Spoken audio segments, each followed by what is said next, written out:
வணக்கம்ங்க. இன்னைக்கு செட்டிநாட் சிக்கன் தொக்கு தான் பண்ணியிருக்கேங்க. லெக் பீஸ் வச்சு தான் பண்ணியிருக்கேங்க. இது எப்படி பண்றதுன்றத பார்க்கலாம். இந்த இந்த பெரட்டல் சாதம் பத்தியும் நான் சொல்றேங்க. இதெல்லாம் நம்ம சின்ன வயசுல சாப்பிட்டுருப்போம். இப்பல்லாம் இதோட அருமை இந்த காலத்து பசங்களுக்கு புரியறது இல்லைங்க.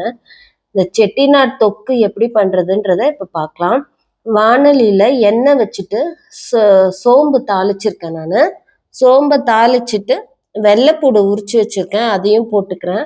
வெங்காயம் பொடியா நறுக்கி வச்சிருக்கேன். அந்த வெங்காயம் போட்டு நல்லா 2 வெங்காயம் நறுக்கி வச்சிருக்கேங்க பொடியா. அதை போட்டு நல்லா எண்ணெயில வதக்கிக்கணுங்க. கொஞ்சம் டைம் எடுத்து நல்லா வதக்கிக்கணும்.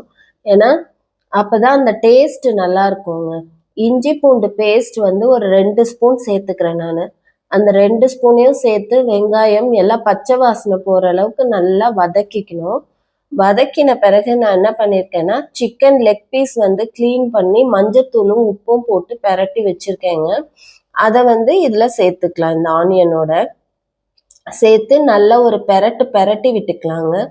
இதுக்கு தேவையான அளவு போட்டிருக்கேன். ஆனா வெங்காயத்துக்கும் உப்பு தேவைப்படும் இல்லையா, அதனால கொஞ்சமா உப்பு சேர்த்துக்கலாம் நம்ம. இப்போ நான் வீட்டில் அரைச்ச குழம்பு மிளகாய் பொடி கொஞ்சம் சேர்த்துக்கிறேங்க.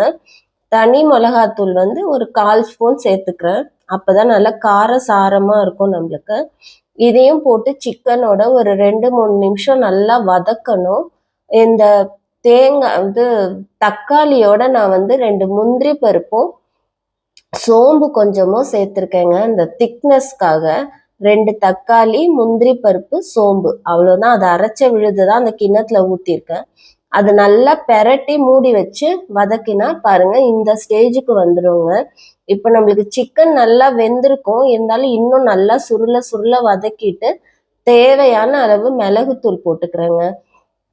போட்டு நல்லா பெரட்டினோன்னா பாருங்க அது அப்படி ட்ரையா நல்லா வந்துடுங்க. இப்படி வந்ததும் நம்ம பரிமாறத்துக்கு ரெடி ஆயிடுங்க. இதை நம்ம தனியா எடுத்து ஒரு கிண்ணத்துல வச்சுட்டு சுட சுட சாதம் இருந்ததுனாங்க இந்த பெரட்டல் சாதம் பண்ணினோன்னு வச்சுக்கோங்களேன், செம்ம டேஸ்டா இருக்குங்க. உங்களுக்குலாம் ஞாபகம் இருக்குமா தெரியல, நம்ம சின்ன வயசுல அம்மா இந்த மாதிரி உருட்டி நம்ம எல்லாருக்கும் ஆளுக்கு ஒரு உருண்டைன்னு கொடுப்பாங்க. இப்ப உள்ள பசங்களுக்கெல்லாம் இதோட அருமை எல்லாம் தெரிய மாட்டேங்குதுங்க. இது மாதிரி பெரட்டி ஆளுக்கு ஒரு பெரிய பெரிய உருண்டையா உருட்டி கொடுப்பாங்க. அந்த ஒரு உருண்டை அவ்வளோ ருசியா இருக்கும். இது மாதிரி ஒரு முறை செய்து பாருங்கங்க, ரொம்ப டேஸ்டியா இருக்குங்க.